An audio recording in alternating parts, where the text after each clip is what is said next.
Assalaamu calaykum asxaabta ku soo dhawaada mowduuca maanta waxaan ku soo qaadan doonaa qalliinka soo celinta bikrinimada gabdhaha wadamo badan oo caalamka ka mid ah ayaa waxaa ka jira arrin ay bulshooyinka caalamka ku nool ay aad ula yaabeen taasoo ah soo celinta bikrinimada gabdhaha dadka qaar ayaa sheega in arrinkani ay dhiirigelin u tahay gabdhaha raba inay sameeyaan galmo guurka ka hor boqortooyada Ingiriiska waxay ka mid tahay dawladaha taageersan arrinkani sidoo kale wadanka Iiraan arrinkani soo celinta bikrinimada gabdhaha waxaa looga arkaa arrin halis ah oo la rabo in lagu dhiirigeliyo gabdhaha raba inay sameeyaan galmo guurka ka hor sidoo kale Iiraan waxaa ka jira isbitaalo qarsoodi ah oo sameeya qalliinada noocan ah oo aysan dawladda Iiraan ka warqabin bikrinimada gabdhaha da'da yar ee Iiraan ayaa leh muhiimad weyn oo dhinaca bulshada iyo dhaqanka ah haween badan ayaa isku sameeya qalliin si ay u soo celiyaan bikrinimadooda ka hor haweenka aqalgalka Iiraan bikrinimada gabdhaha weli waxay ka tahay arrin muhiim ah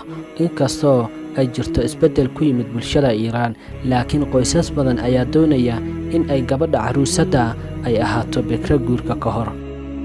Ali Khamenei oo ah hogaamiyaha sare ee wadanka Iiraan ayaa arrinkani si joogto ah uga hadla muhiimadda ay u leedahay dhaqanka Islaamka in aan galmo la samaynin guurka ka hor isagoo difaacaya bikrinimada gabdhaha Iiraan gabadha bikrada ah lama guursan karo iyadoo aabaheed aan ogolaanin gabdhaha Iiraan ayaa loo arkaa inay bikra yihiin marka uu xuubka hoose uusan dhaawacnayn ayna hubiyaan dhaqaatiirta ururka caafimaadka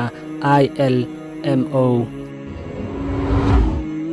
hubinta noocan ah ayaa dalalka qaar laga ogolin inkastoo aysan Iiraan ka jirin qaynuun diidaya maxkamadda Iiraan ayaa amri karta in bikrinimada gabdhaha la hubiyo marka uu kufsi dhaco ama ninka uu sheego in aysan xaaskiisa bikro ahayn Siham oo ah gabar reer Iiraan ah ayaa martay hubinta bikrinimada guurka ka hor waxayna sheegtay inaysan doonaynin inay samayso balse qoyskeeda ay ku qasbeen sidaasina ay ku samaysay kadibna ay hooyadeed siisay warqadii cadeynaysay in gabadheeda bikri ay tahay si loo siiyo qoyska wiilka uu guursanayay Siham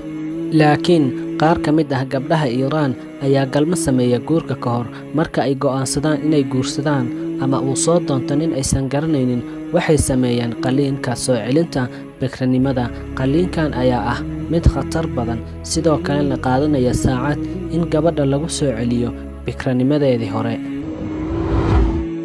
Sanas oo ah gabar reer Iiraan ah ayaa sidoo kale samaysay 3 sano ka hor qalliinkan iyadoo sheegtay in ay qoyskeeda ka cabsanaysay waxaan doonayaa ay tiri inaan xur u ahaado go'aanka jirkayga balse qoyskayga ma ogolo wiil aan saaxiibo ahayn oo aan wada seexanay isna guursan weynay ayaa iga caawiyay helista dhakhtar gaar ah sidaas ayaan ku sameeyay qalliinkani sanad kadib ayaan guursaday ninkaygii wuxuuna ii maleeyay inaan ahay bikro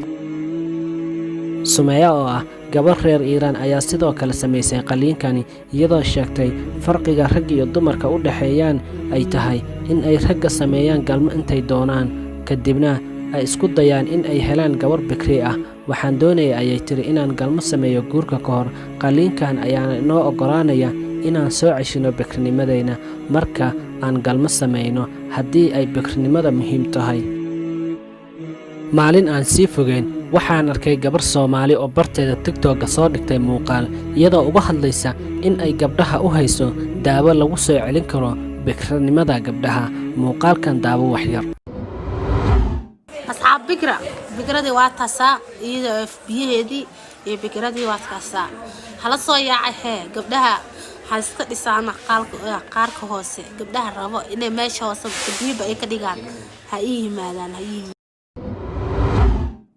saad ku soo aragtayba muuqaalka gabadhani waxay faafinaysaa inay u hayso gabdhaha daawo lagu soo celin karo bikrinimada gabdhaha laakiin waa daawo halis badan khatarteeda aan la dhaliilsan karin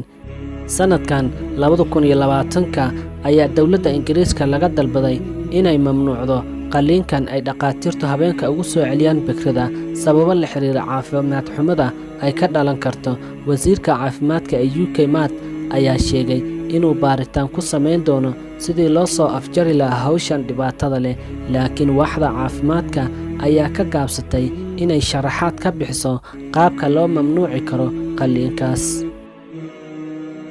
wadamada qaar ee Aasiya waxaa ka dhaqan ah in gabadha la guursado iyadoo bikri ah, habeenkii ugu horeysana lagu arko dhiig ka yimaada. Haddii ay dhacdo in uusan dhiig ka imaan, gabadha waxaa loo qaadanayaa in aysan bikro ahayn. taasina gabadha iyo reerkeeda waxay u keeni kartaa cawaaqib xumo aysan weligooda ka soo kabsan.